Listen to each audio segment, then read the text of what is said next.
నమస్తే welcome to MCTV news ముందుగా headlines చూద్దాం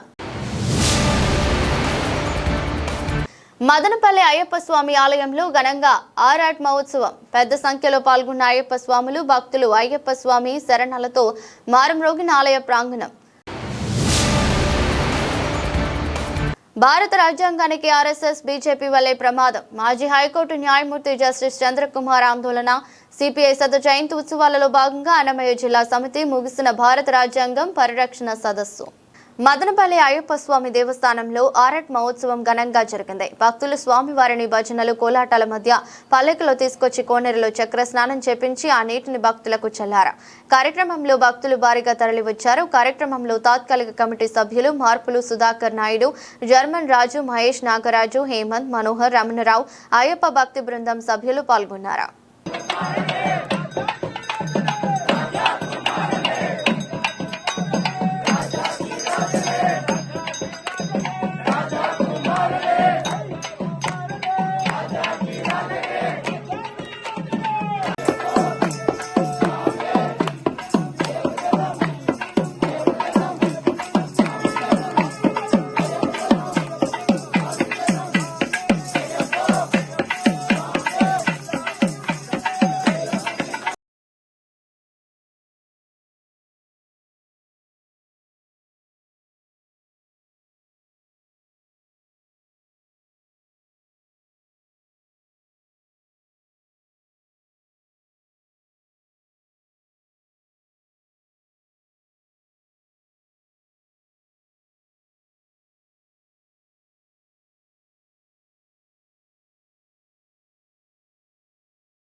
భారత రాజ్యాంగానికి ఆర్ఎస్ఎస్ బీజేపీ వల్లే ప్రమాదమని రాజ్యాంగ హక్కులను అడిగితే అర్బన్ నక్సలైట్లని ముద్ర వేస్తారా అని మాజీ హైకోర్టు విశ్రాంత న్యాయమూర్తి జస్టిస్ చంద్రకుమార్ ప్రభుత్వాలను ప్రశ్నించారు. నేడు మదనపల్లె పట్టణంలోని ఓ ప్రైవేట్ ఫంక్షన్ హాల్ నందు సిపిఐ శత జయంతి ఉత్సవాల ముగింపు సందర్భంగా సిపిఐ అన్నమయ్య జిల్లా సమితి ఆధ్వర్యంలో భారత రాజ్యాంగ పరిరక్షణ అనే అంశంపై సదస్సు నిర్వహించడం జరిగింది. ఈ కార్యక్రమంలో CPI central control commission chairman doctor Narayana, CPI రాష్ట్ర కార్యదర్శి ఈశ్వరయ్య, సిపిఐ రాష్ట్ర కార్యవర్గ సభ్యులు రామనాయుడు, జిల్లా కార్యదర్శి మహేష్, సహాయ కార్యదర్శి కృష్ణప్ప, కార్యవర్గ సభ్యులు సాంబశివ, మనోహర్ రెడ్డి, సీను, చిన్నయ్య, వెంకటేష్, మదనపల్లి నియోజకవర్గ కార్యదర్శి మురళి, మాధవ్ రెడ్డి, శేఖర్ తదితరులు పాల్గొన్నారు. ఈ సందర్భంగా హైకోర్టు విశ్రాంత న్యాయమూర్తి మాట్లాడుతూ భారత రాజ్యాంగానికి ఆర్ఎస్ఎస్ బీజేపీని ప్రమాదమని, దేశ సంపదను కార్పొరేట్ ముసుగు వేసుకున్న దొంగలను అప్పగిస్తున్నారు, సహజ వనరులు నాశనం చేస్తున్నారని ప్రశ్నించి ఆదివాసులను ఆపరేషన్ కగార్ పేరుతో బూటకపు ఎన్కౌంటర్లు చేస్తున్నారని విమర్శించారు. ఆపరేషన్ కగార్ కేవలం కార్పొరేట్ ప్రయోజనాల కోసమే అని, ప్రకృతి సంపదను ఆదానికి దోచిపెట్టడానికే మోదీ ప్రభుత్వం కంకణం కట్టుకుందని అన్నారు. కొంతమంది 100 సంవత్సరాల కాలంలో కమ్యూనిస్టు పార్టీ ఏం చేసిందని అంటున్నారని, ఈ దేశంలో ప్రజల హక్కులు అడిగే ధైర్యాన్ని ఇచ్చింది, ప్రజలకు పోరాట పాఠాలు నేర్పింది కమ్యూనిస్టు పార్టీ అన్నారు. దేశ స్వాతంత్ర్యం కోసం ప్రాణాలర్పించిన పార్టీ అని, దేశ స్వాతంత్ర్యం కోసం ఎన్నో నిర్బంధాలు, కుట్ర కేసులు ఎదుర్కొందని, ఎంతో మంది కామ్రేడ్స్ ప్రాణాల త్యాగం చేసిన చరిత్ర కమ్యూనిస్టు పార్టీదే అన్నారు. మోదీ ప్రభుత్వం ప్రజల ఆహారపు అలవాట్లపైన, కట్టే బట్టలపైన ఆంక్షలు విధిస్తూ, కులాల మధ్య, మతాల మధ్య, ప్రాంతాల మధ్య చిచ్చులు పెడుతూ, హిందుత్వం పేరుతో రాజకీయాలు చేస్తూ విద్వేషాలు రెచ్చగొడుతున్నారని, ఆర్ఎస్ఎస్ బీజేపీ నుండి భారత రాజ్యాంగాన్ని కాపాడుకోవాల్సిన బాధ్యత లౌకిక ప్రజాస్వామిక వాదులపైన ఉందని పిలుపునిచ్చారు.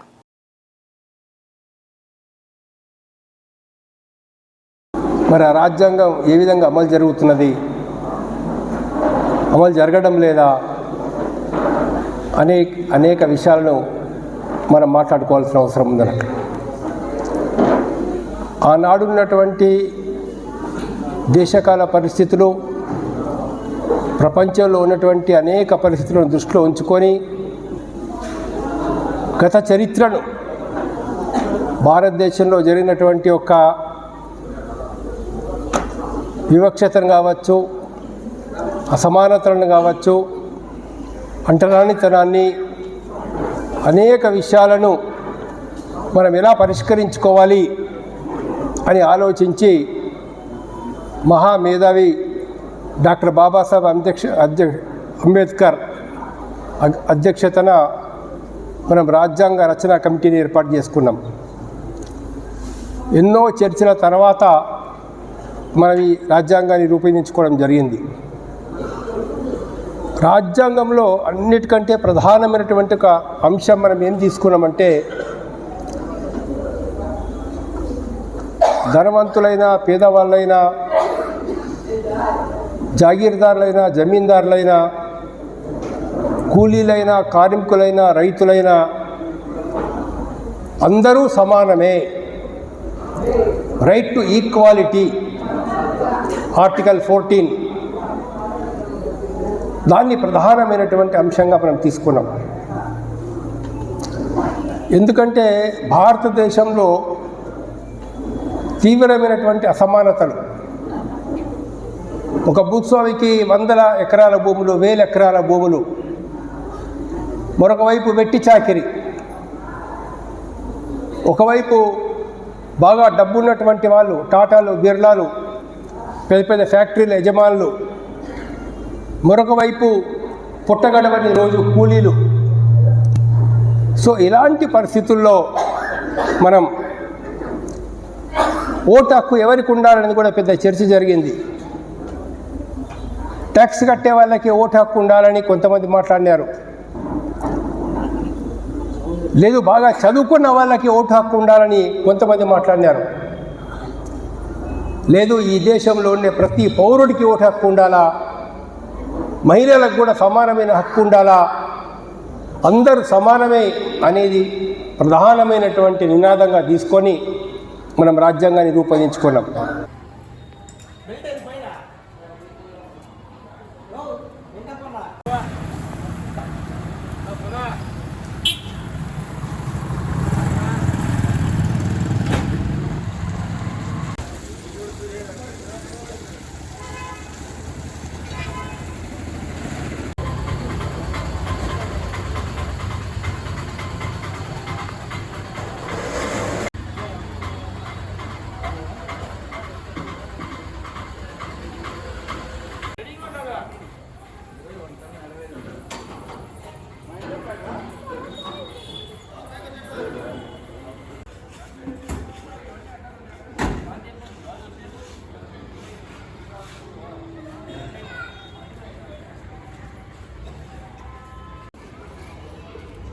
చేసి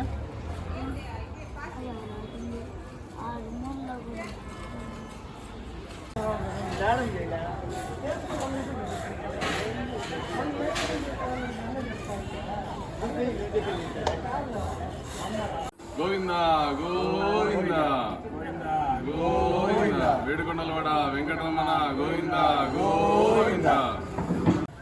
ఓం శ్రీకాంతాయ కళ్యాణదయర్థినాం శ్రీ వెంకటనివాసాయ శ్రీనివాసాయ మంగళం. ఓం నమో నారాయణాయ. మదనపల్లి శ్రీ ప్రసన్న వెంకటేశ్వర స్వామి ఆలయందు వైకుంఠ ఏకాదశి 30వ తారీఖు మంగళవారం అత్యంత వైభవంగా స్వామివారి కైంకర్యాలు జరగబడును. స్వామివారి కైంకర్యంలో ఉదయం స్వామివారికి ఆరాధన, శాలిగ్రామ అభిషేకము, ఆరాధన మరియు గోపూజ, ద్వారపూజ, వైకుంఠ ద్వారపూజ ఉంటుంది. కావున భక్తాదులందరూ స్వామివారి వైకుంఠ ఏకాదశి అత్యంత వైభవంగా జరుగుతున్న వైకుంఠ ఏకాదశి సందర్భంగా భక్తాదులందరూ వచ్చి స్వామివారి సేవలో కృపలు కావాల్సిందిగా కోరుతున్నాము. భక్తాదులకి రాత్రి తెల్లవారుజామున 2 గంటల నుంచి స్వామివారి దర్శనం ఉంటుంది. కావున భక్తాదులందరూ వచ్చి స్వామివారి సేవలో కృపలు కావాల్సిందిగా కోరుతున్నాం. ఓం నమో నారాయణాయ. మంగళవారం 30వ తేదీ ఉదయపూర్వం 2 గంటలకు భక్తాదులందరికీ వైకుంఠ ఏకాదశి నాడు సర్వదర్శనం ఏర్పాటు చేయబడుతుంది. యావత్ భక్తులు మదనపల్లి కానీ చుట్టుపక్కల ఉన్న వాళ్ళు కానీ వచ్చి దిగుజు చేయవలసిందిగా కోరుతున్నాము. రెండవ ముఖ్య విషయం ఏమంటే అధికారులు ఇదివరలో జరిగిన కోఆర్డినేషన్ మీటింగ్లు, ఎమ్మెల్యే గారి ఆధ్వర్యము, సహాయ సహకారాల వల్ల వచ్చిన మీటింగ్ అంతా కూడా అందరూ అధికారులను కూడా ఆహ్వానిస్తూ జయప్రదం చేయవలసిందిగా కోరుతున్నాము. మా అర్చకులు వంశపారంపర్య అర్చకులు గోవర్ధన్ భట్టాచార్య కానీ మరియు ఈవో వెంకటరమణ గారు కానీ వారి ఆధ్వర్యంలో కూడా సంపూర్ణంగా ఇది జయప్రదం అవుతుందని ఆశిస్తూ నాకు ఇచ్చిన అవకాశానికి వైకుంఠ ఏకాదశి సందర్భంగా 30వ తేదీ మంగళవారం నాడు భక్తులందరికీ కూడా 2 గంటల నుంచి దర్శన భాగ్యం కల్పిస్తాము. ఇక్కడ క్యూ లైన్లు ఏర్పాటు చేసినాము.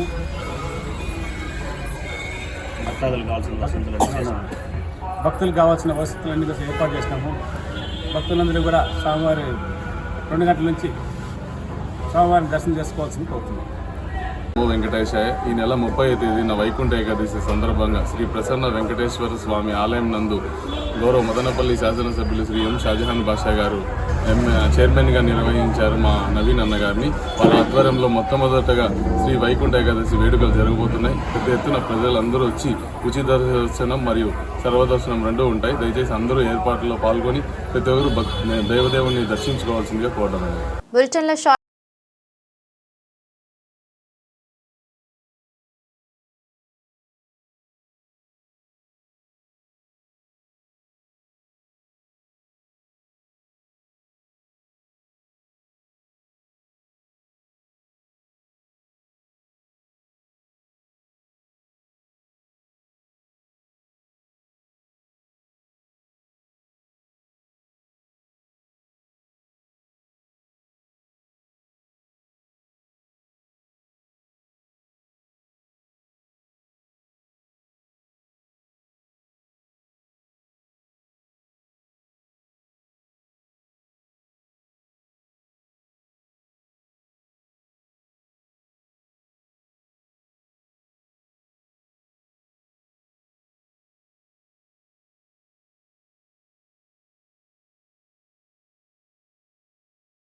Welcome back. వాల్మీకుల ఎస్టీ రిజర్వేషన్ పై ముఖ్యమంత్రి చంద్రబాబు నాయుడు స్పందించి అమలు దిశగా చర్యలు చేపట్టకపోతే కూటమి ప్రభుత్వంలోని ప్రజాప్రతినిధుల ఇళ్లను ముట్టడిస్తామని వీఆర్ఎస్ఎస్ రాష్ట్ర అధ్యక్షులు పొదల నరసింహులు హెచ్చరించారు. నేడు వారు విలేకరుల సమావేశాన్ని నిర్వహించారు. ఈ కార్యక్రమంలో వీఆర్ఎస్ఎస్ నాయకులు బొగ్గిటి కృష్ణమూర్తి, వాల్మీకిపురం విష్ణు, ఉలసల మంజు, నరసింహులు, రెడ్డి శేఖర్, శ్రీనాథ్, రవికుమార్, భాను ప్రకాష్, జయచంద్ర, ప్రవీణ్, పురుషోత్తం, సందీప్, దిలీప్ తదితరులు పాల్గొన్నారు.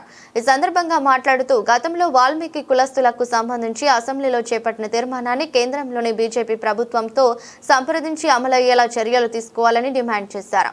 వాల్మీకి కులస్తులు అందరూ మరో పోరాటానికి సిద్ధంగా ఉండాలని పిలుపునిచ్చారు. 5 జిల్లాలు ఎస్టీలు గాను 8 జిల్లాలు బీసీలు గాను కొనసాగానే ఉంది. యావత్ ప్రపంచంలో అంతా కూడా వాల్మీకి ఎస్టీలు ఎస్సీలుగానే ఉంటాయి. ఇక్కడ ఆంధ్ర రాష్ట్రంలో 5 జిల్లాలు ఎస్టీలు కానీ 8 జిల్లాలు బీసీగా కొనసాగుతూ ఉంది. అయినా ఎంత బాధాకరమైతే నిజంగా చెప్పాలంటే వాల్మీకులు అంటే అసలు ఏ రాజకీయ పార్టీలో పట్టించుకోవడం లేదు. ఇందుకుముందు వైసీపీలో అయితే మేము 4 జిల్లాల్లో ఎస్టీలు చేస్తాం, మేము వస్తానని చెప్పినారు.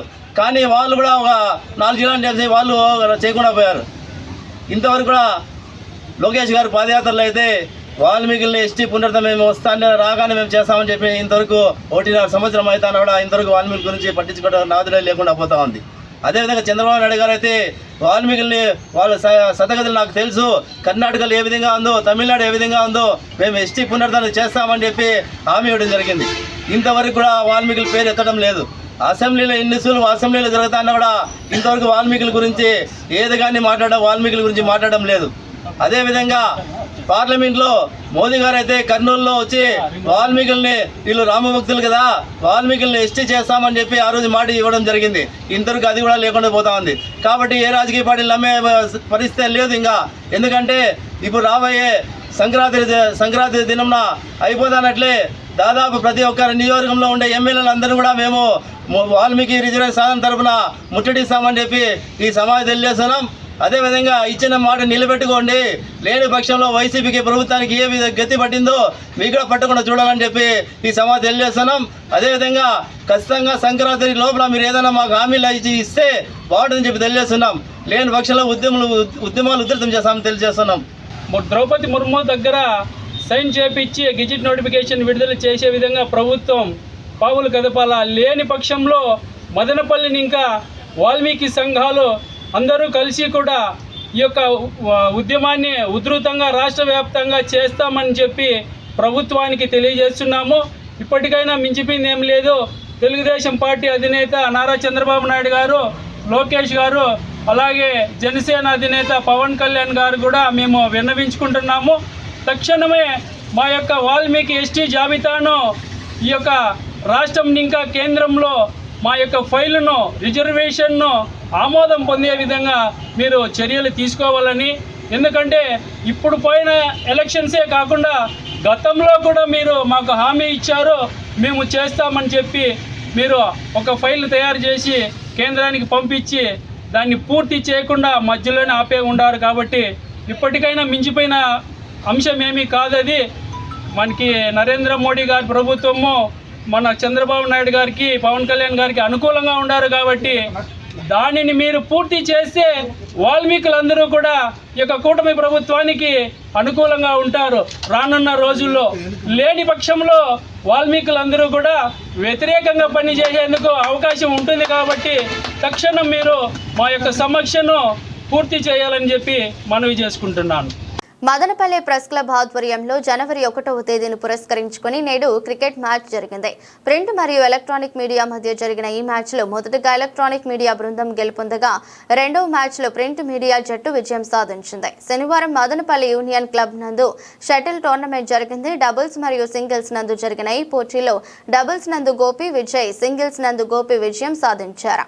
గెలుపొందిన వారికి ఈ నెల 31న ప్రెస్ క్లబ్ నందు జరిగే నూతన సంవత్సర వేడుకల్లో విజేతలకు బహుమతులు అందజేయనున్నారు.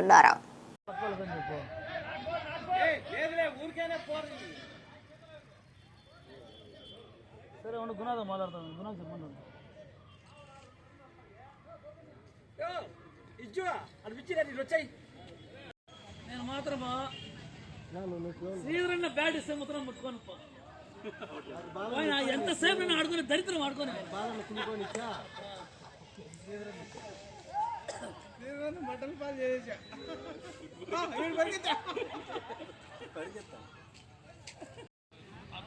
వాడే పట్ల ఎక్స్పీరియన్స్ ఉన్నాడు.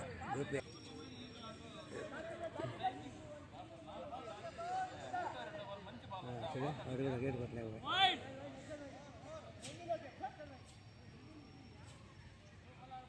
రుచిగాడి బాగా కొడతాడు కానీ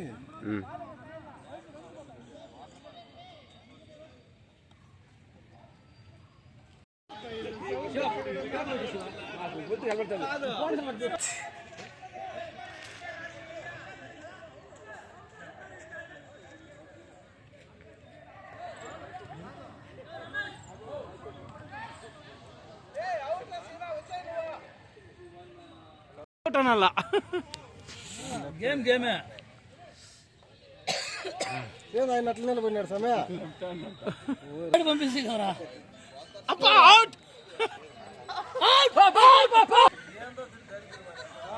నెక్స్ట్ బాల్ అవుట్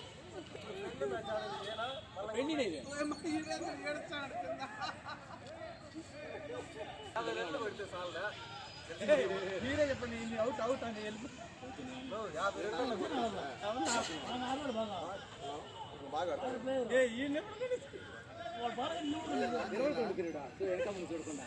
పశ్చిమ గోదావరి నరసాపురం మండలంలోని పెదమైనవాణి లంక డిజిటల్ భవన్లో సైంట్ ఏఐ మరియు ఫ్యూచర్ స్కిల్స్ హబ్ను కేంద్ర ఆర్థిక శాఖ మంత్రి నిర్మలా సీతారామన్ చేతుల మీదుగా ప్రారంభించారు. కార్యక్రమంలో కేంద్ర ఉక్కు భారీ పరిశ్రమల శాఖ సహాయ మంత్రి భూపతిరాజు శ్రీనివాస్ వర్మ, రాష్ట్ర ఆర్థిక శాఖ మంత్రి పయ్యావుల కేశవ్, రాష్ట్ర జలవనరుల శాఖ మంత్రి డాక్టర్ నిమ్మల రామానాయుడు, సైంట్ వ్యవస్థాపక chairman doctor BVR Mohan Reddy, జిల్లా కలెక్టర్ చెదలవాడ నాగరాణి, శాసనసభ్యులు బొమ్మిడి నాయకర్, పితాని సత్యనారాయణ, ఆరుమిల్లి రాధాకృష్ణ, బొలిశెట్టి శ్రీనివాస్, ఏపీఐఏసీ చైర్మన్ మంతన రామరాజు, జిల్లా నాయకులు తదితరులు పాల్గొన్నారు. ఈ సందర్భంగా కేంద్ర ఆర్థిక శాఖ మంత్రి నిర్మలా సీతారామన్ మాట్లాడుతూ సెయింట్ ఫౌండేషన్ ఆధ్వర్యంలో దీనిని మోడల్ AI ఆధారిత గ్రామీణ నైపుణ్య జీవనోపాధి కేంద్రంగా మార్చే లక్ష్యంతో నెలకొల్పడం జరిగిందన్నారు. సెయింట్ AI మరియు ఫ్యూచర్ స్కిల్స్ హబ్ ద్వారా యువత, మహిళలు, రైతులు, స్వయం సహాయక బృందాలు స్థానికులకు జీవనోపాధి అవకాశాలకు అనుగుణంగా భవిష్యత్తు సిద్ధమైన నైపుణ్యాలను అందించడం ద్వారా సాధికారతను అందిస్తుందన్నారు. భారతదేశం యొక్క AI ఆధారిత గ్రామీణ పరివర్తన ప్రమాణాన్ని బలోపేతం చేయడానికి రూపొందించబడిన ఈ చొరవ డిజిటల్ ఇండియా, స్కిల్ ఇండియా మరియు వికసిత భారత్ 2047 వంటి జాతీయ ప్రాధాన్యతలకు మద్దతిస్తుందన్నారు. ప్రామాణిక సమ్మిళిత అభివృద్ధి నమూనాలను రూపొందించడానికి CSR భాగస్వామ్యులు ద్వారా ప్రభుత్వ మౌలిక సదుపాయాలను ఎలా అభివృద్ధి చేయవచ్చో అనే ప్రతిపాదికను పనిచేస్తుందని తెలిపారు.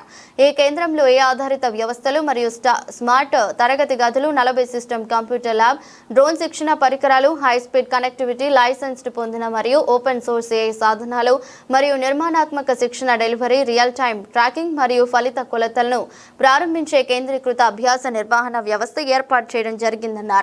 National skills qualifications framework, aligned మరియు పరిశ్రమ సంబంధిత పాఠ్యాంశాల ద్వారా హబ్ 3 భవిష్యత్తు సిద్ధ నైపుణ్య మార్గాలను అందిస్తుంది. అవి AI ఎనేబుల్డ్ డిజిటల్ మరియు IT లిటరసీ, AI ఆధారిత డిజిటల్ మార్కెటింగ్ మరియు ఈ-కామర్స్ మరియు అగ్రిటెక్ మరియు ఆక్వాటెక్. ప్రతి ట్రాక్ 12 వారాల శిక్షణ నమూనా ద్వారా ఆచరణాత్మక అభ్యాసంపై బలమైన ప్రాధాన్యతనిస్తుంది. ఇది 60% ఆచరణాత్మక, 40% AI సహాయ సిద్ధాంత విధానం నిర్మించబడింది. ఉద్యోగ సంసిద్ధత మరియు స్థిరమైన జీవనోపాధి ఫలితాలను నిర్మించడానికి శిక్షణలో పాల్గొనే వారికి సర్టిఫికేషన్ మరియు ప్లేస్మెంట్ ద్వారా మద్దతు ఇవ్వబడుతుందన్నారు. స్వయం ఉపాధికి అవకాశంగా ఉంటుందన్నారు. సముద్ర తీరం దాని అందం ఏ రకంగా కూడా పాడాలి. విశ్వకర్మ ట్రైనింగ్ సెంటర్గా ఇక్కడ చాలా పని జరిగింది. ఒక మారు 2024 ఎలక్షన్, లోక్సభ ఎలక్షన్కు ముందు నేను వచ్చినప్పటికీ ఇక్కడ PM విశ్వకర్మ యోజన కింద 13 రకాల ట్రేడ్స్కి ఇక్కడ ట్రైనింగ్ ఇచ్చారు. అది కార్పెంటర్ అవ్వచ్చు, లేదు హెయిర్ డ్రెస్సర్ అవ్వచ్చు, ఇంకా అట్లా చాలా మేసన్స్, ఫిష్ నెట్ తయారు చేసేవాడు, ఇట్లా చాలా ట్రేడ్స్కి ఇట్లా ట్రైనింగ్ అయింది. అప్పుడు ఆ ట్రైనింగ్ పొందిన యువకుల్ని కూడా తీసుకొచ్చారు ఇక్కడ, ఒకసారి మన అందరూ కలుసుకుందామని. వాళ్ళందరికీ కూడా హైదరాబాద్లో లేకపోతే శ్రీ సిటీలో ఉద్యోగం వెంటనే ఆ ట్రైనింగ్ తర్వాత దొరికి ఇక్కడ వచ్చి నాకు ఉద్యోగం దొరికిందండి, దీనివల్ల దొరికింది, ఈ ట్రైనింగ్ వల్ల దొరికింది అండి వచ్చి మాట్లాడారు.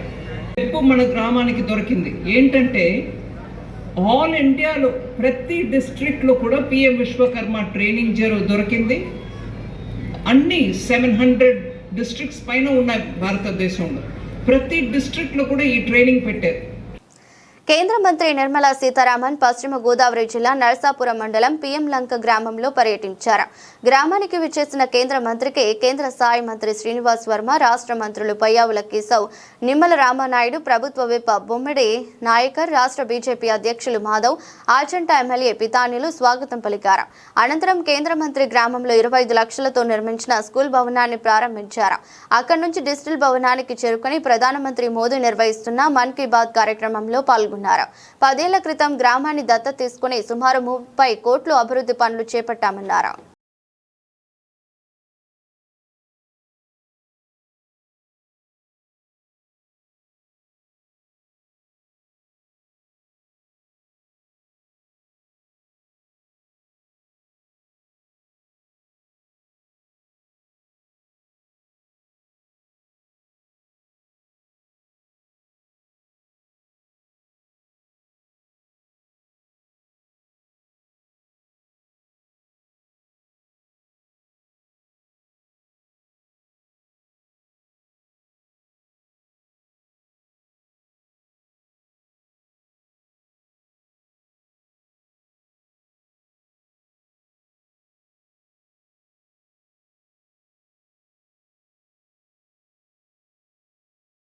वर्ष की आयु में भारत छोड़ो आंदोलन में हिस्सा लिया था।